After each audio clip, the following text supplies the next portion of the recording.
Hello po sa ating lahat. Bali, it's April 13 today.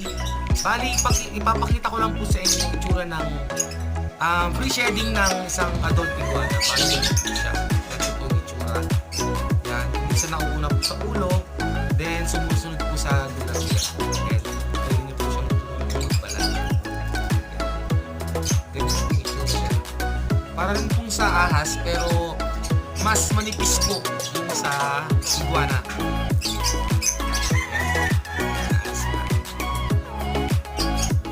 Then, wag sa mga newbie po na tataka kunwari nag-shed yung first shed sa kanila yung iguana na nakuha nila, yun po is so healthy po yun. Ibig sabihin po is napapakain nyo sila ng mabuti, napapaaraw nyo po sila ng mabuti, kaya po sila nag-shed agad. Ibig sabihin lumalaki po sila. Kaya